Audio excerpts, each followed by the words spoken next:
नमस्कार विद्यार्थी मित्रांनो, मी doctor S R. Shelke, department of commerce, Mahatma Gandhi महाविद्यालय, अहमदपूर. आज आपण परिव्यय लेखाकर्माचा नवीन चॅप्टर म्हणजे पहिला चॅप्टर थेरीवर आधारित असलेला सुरू करणार आहोत. त्या चॅप्टरचं नाव आहे cost accounting records and cost audit. परिव्यय लेखाकर्मातील नोंदी आणि परिव्यय अंकेक्षण असं त्या चॅप्टरचं नाव आहे. तो चॅप्टर आपण आज या ठिकाणी सुरू करणार आहोत. तर पहा, परिव्यय अंकेक्षणाचा अर्थ, परिव्यय अंकेक्षण म्हणजे काय आणि त्याचं स्वरूप काय आहे हे आपणाला या ठिकाणी समजून घेणं पहिल्यांदा अत्यंत आवश्यक आहे. जसं वित्तीय लेखाकर्माचं अंकेक्षण केलं जाते त्याच पद्धतीने कमी अधिक थोड्या फरकाने परिव्यय लेखाकर्माचं सुद्धा अंकेक्षण त्या ठिकाणी केलं जाते. परिव्यय अंकेक्षण म्हणजे परिव्यय लेखापुस्तके, त्यातील नोंदी, विवरणे, अहवाल आणि व्यावसायिक संस्थेने ज्या काही सेवा दिलेल्या आहेत त्या सेवा आणि उत्पादन परिव्ययासंबंधित माहितीची तपासणी व सत्यापन करणे होय. म्हणजे परिव्यय लेखाकर्मामध्ये ज्या काही नोंदी त्या ठिकाणी करण्यात आलेल्या आहेत, जी काही विवरणं दिलेली आहेत ती विवरणं, त्याचबरोबर ज्या काही सेवा कंपनीने दिलेल्या आहेत किंवा उत्पादन केलेलं आहे त्या परिव्ययासंबंधित माहितीची तपासणी आणि सत्यापन करणे हे म्हणजे अंकेक्षण करणे होय. केंद्र सरकारची पूर्वपरवानगी घेऊन कंपनीच्या व्यवस्थापनाने परिव्यय लेखापालाची अंकेक्षक म्हणून नेमलेल्या व्यक्तीकडून अशी तपासणी व सत्यापन केलं जाते. परिव्यय लेख्यातील केवळ नोंदी तपासल्या जातात असे नाही, तर कंपनीची विविध संसाधने जी जास्तीत जास्त कार्यक्षमतेने उपयोगात आणली जातात आणि उत्पादनाचा परिव्यय व विक्री खर्च कमीत कमी कसा करता येईल याचीही तपासणी केली जाते.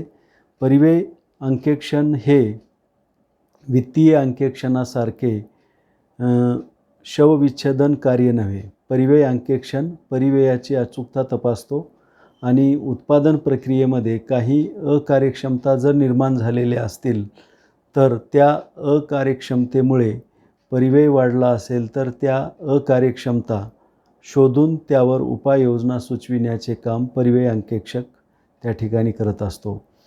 परिव्यय अंकेक्षण करताना अंकेक्षक परिव्यय लेखाकर्मातील नोंदी ह्या परिव्यय लेखाकर्माची जी काही तत्त्व आहेत त्या तत्त्वाचे पालन करून व परिव्यय पद्धतीचा अवलंब करून करण्यात आलेल्या आहेत की नाही याची सुद्धा त्या ठिकाणी तो तपासणी करत असतो. म्हणून परिव्यय अंकेक्षण हे परिव्यय लेखाकर्माची अचूकता आणि परिव्यय लेखाकर्माच्या योजनेचा जो काही आधार आहे तो आधार तपासणे होय.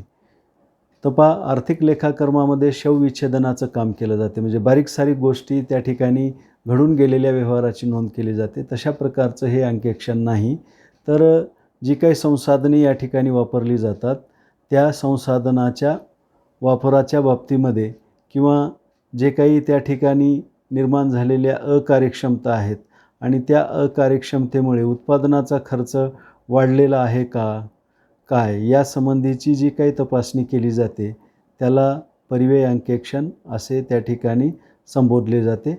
त्याचबरोबर व्यवसाय संस्थेने लेखापुस्तकात नोंद केलेल्या सामग्री, मजुरी आणि इतर खर्चाच्या वापराच्या आधारावर कोणत्याही वस्तूच्या उत्पादन खर्चाचे सत्यापन करण्याची प्रक्रिया म्हणजे परिव्यय अंकेक्षण होय. परिव्यय लेखापुस्तकाचे परिव्यय नोंदीचे पद्धतशीरपणे व अचूकपणे सत्यापन करणे आणि परिव्यय लेखाकर्माच्या उद्देशाचे पालन झाले आहे किंवा नाही याची तपासणी करणे म्हणजे परिव्यय अंकेक्षण होय. तर पहा, परिव्यय अंकेक्षणाची एवढी या ठिकाणी प्रस्तावना किंवा ओळख आपण या ठिकाणी करून घेतलेली आहे. त्याचं स्वरूप काय आहे परिव्यय अंकेक्षणाचं, परिव्यय अंकेक्षणामध्ये काय काय केलं जाऊ शकते यासंबंधीची थोडक्यात माहिती घेतल्यानंतर आता परिव्यय अंकेक्षणाच्या व्याख्या आपणाला समजून घेणं अत्यंत आवश्यक आहे. कारण परिव्यय अंकेक्षण म्हणजे काय हे जोपर्यंत आपणाला समजणार नाही किंवा ही संकल्पना स्पष्ट होणार नाहीत तोपर्यंत आपणाला परिव्यय अंकेक्षण म्हणजे काय ते कळणार नाही. म्हणून परिव्यय अंकेक्षणाच्या काही व्याख्या या ठिकाणी केलेल्या आहेत. डेफिनेशन ऑफ कॉस्ट ऑडिट, त्यामध्ये पहिली व्याख्या आहे ICWA लंडन. परिव्यय लेख्यातील नोंदीची अचूकता आणि परिव्यय लेखाकर्माच्या योजनेचे पूर्ण पालन करण्यात आले किंवा नाही याचे सत्यापन करणे म्हणजे परिव्यय अंकेक्षण होय. तर पहा, परिव्यय लेख्यातील नोंदीची जी काही अचूकता आहे ती अचूकता आणि परिव्यय लेखाकर्माच्या योजनेचं त्या ठिकाणी पूर्णपणे पालन करण्यात आलेलं आहे की नाही याचं सत्यापन किंवा तपासणी व्हेरिफिकेशन करणे म्हणजे परिव्यय अंकेक्षण होय, असं ICWA लंडनच्या व्याख्येमध्ये स्पष्ट करण्यात आलेलं आहे.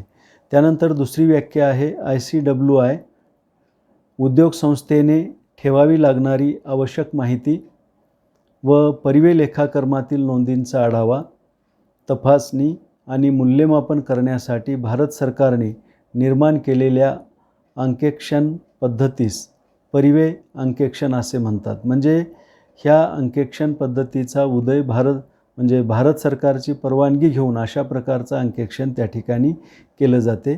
वरील व्याख्येवरून आपणाला असं म्हणता येईल की परिव्यय अंकेक्षण हे परिव्यय लेख्याच्या तसेच परिव्यय लेख्यातील नोंदीचे पद्धतशीर केलेले सत्यापन होय.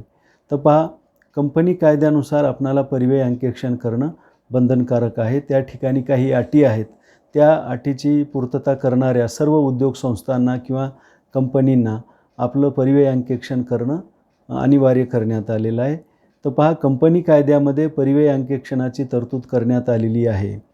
या कायद्यानुसार ज्या सार्वजनिक व सरकारी कंपन्या प्रक्रिया व उत्पादन कार्यामध्ये सहभागी आहेत तसेच ज्यांची एकूण निव्वळ मालमत्ता ₹5 कोटीपेक्षा जास्त आहे किंवा ज्यांची उलाढाल किंवा विक्री ₹20 कोटीपेक्षा जास्त आहे, अशा सर्व सार्वजनिक व सरकारी उद्योग संस्थांना परिव्यय अंकेक्षण करणं बंधनकारक करण्यात आलेलं आहे किंवा अनिवार्य करण्यात आलेलं आहे. तर पहा, अशा प्रकारची कंपनी कायद्यामध्ये तरतूद करण्यात आलेली आहे आणि ह्या तरतुदीची पूर्तता ज्या कंपनीकडून करण्यात आलेली असते त्या कंपनीला आपलं परिव्यय अंकेक्षण करणं बंधनकारक आहे किंवा अनिवार्य आहे. आता परिव्यय अंकेक्षणाच्या व्याख्या आणि त्याची प्रस्तावना अभ्यासल्यानंतर परिव्यय अंकेक्षणाची व्याप्ती काय आहे ते आपणाला या ठिकाणी अभ्यासणं आवश्यक आहे. Scope of cost audit. परिव्यय अंकेक्षण खालील क्षेत्राच्या सत्यपणासाठी किंवा तपासणीपर्यंत विस्तारलं जाऊ शकते. म्हणजे खालील गोष्टी त्याच्यामध्ये समाविष्ट आहेत.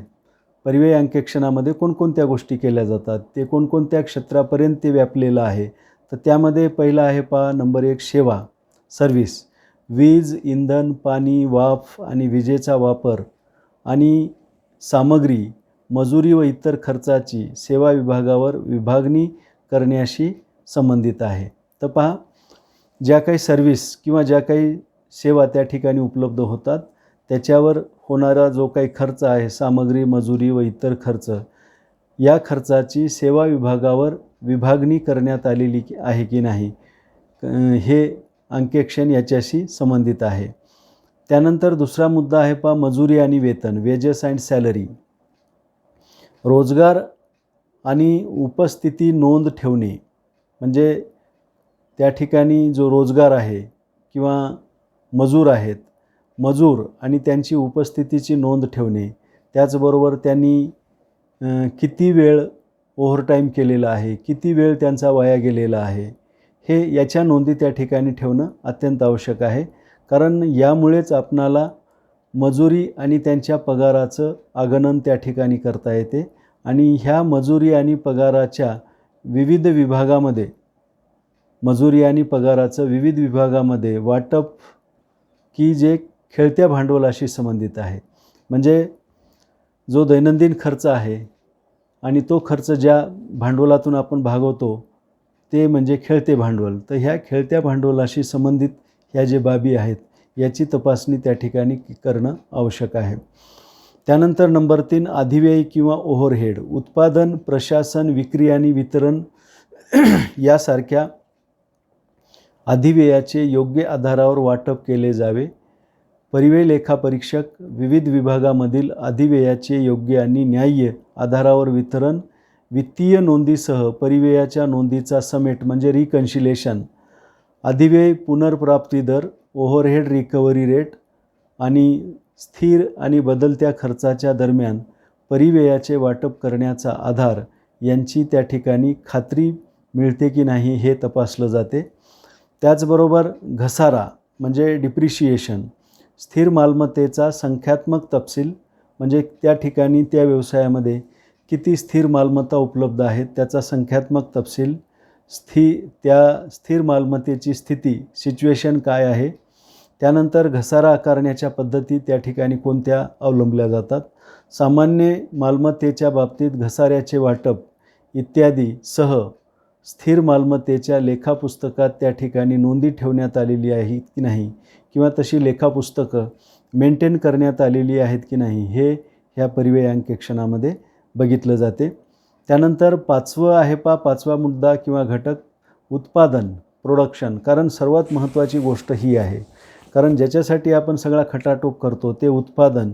दैनिक उत्पादन अहवाल त्या ठिकाणी मेंटेन केले जातात का, दैनिक ते मासिक आणि मासिक ते वार्षिक उत्पादनाचे त्या ठिकाणी थोडक्यात अहवाल, म्हणजे समरी टाईप अहवाल, आणि मागील नोंदीशी त्याची तुलना करणे, आणि असामान्य हानी म्हणजे ॲबनॉर्मल लॉस किंवा क्रियामान कर्म म्हणजे वर्क इन प्रोग्रेस इत्यादीच्या समावेशासह त्या व्यवसायाचं भविष्यकालीन काय टार्गेट आहे ते त्या ठिकाणी, म्हणजे उत्पादनाचं काय टार्गेट आहे भविष्यकालीन, हे या ठिकाणी तपासलं जाते. त्याचबरोबर कार्यप्रगती, वर्क इन प्रोग्रेस किंवा क्रियामान कर्म, कार्यपत्रक, कार्य आदेश, परिव्यय प्रपंजी इत्यादीच्या नोंदी ठेवणे आणि त्याची मूल्यांकन पद्धत काय आहे हे तपासणे. म्हणजे ह्या सगळ्या गोष्टीच्या नोंदी त्या ठिकाणी ठेवल्या जातात की नाही आणि त्याची मूल्यांकनाची पद्धत काय आहे हे त्या ठिकाणी तपासलं जाते. त्यानंतर सातवा मुद्दा आहे स्कंद सत्यापन म्हणजे स्टॉक व्हेरिफिकेशन, माल साठ्याची नोंद.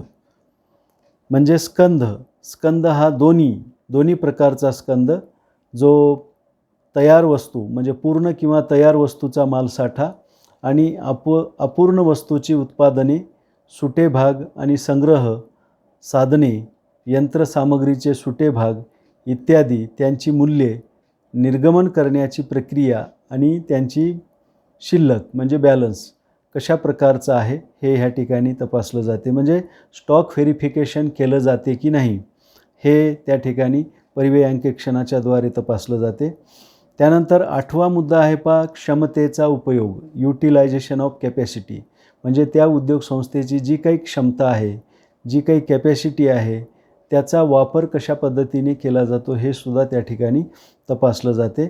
आर्थिक लेखा परीक्षणामध्ये यंत्राचा वापर आणि क्षमता वापराचा तपशील विचारात घेतला जात नाही. म्हणजे जे काही जनरल आपलं ऑडिट आहे, फायनान्शियल ऑडिट, त्यामध्ये यंत्रसामग्रीचा वापर, त्याचबरोबर ज्या काही उपलब्ध क्षमता आहेत त्याचा वापर कसा केलेला आहे याचा विचार त्या अंकेक्षणामध्ये केला जात नाही. परंतु परिव्यय अंकेक्षणामध्ये मात्र ह्याचा विचार केला जातो.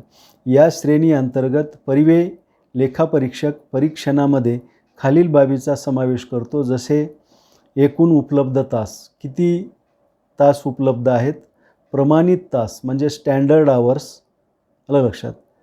त्यानंतर नियोजित तास, प्लॅन्ड आवर्स, आणि प्रत्यक्ष काम केलेले तास, actual working hours, actual hours worked, व्यावहारिक क्षमता, प्रमाणित क्षमता, अपेक्षित क्षमता आणि वास्तविक क्षमतेचा वापर या ठिकाणी पर्याप्त केलेला आहे की नाही, किंवा या व्यतिरिक्त परिव्यय लेखापरीक्षक परीक्षणामध्ये इतरही अनेक बाबीचा त्या ठिकाणी समावेश केला जातो.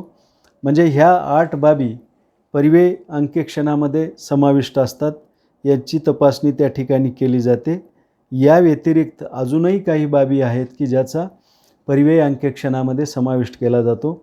त्यामध्ये स्वामित्वाचे शोधन म्हणजे रॉयल्टीचं पेमेंट कशा पद्धतीने केले जाते, त्याच्या नोंदी कशा ठेवल्या जातात यासंबंधीची तपासणी त्या ठिकाणी केली जाते.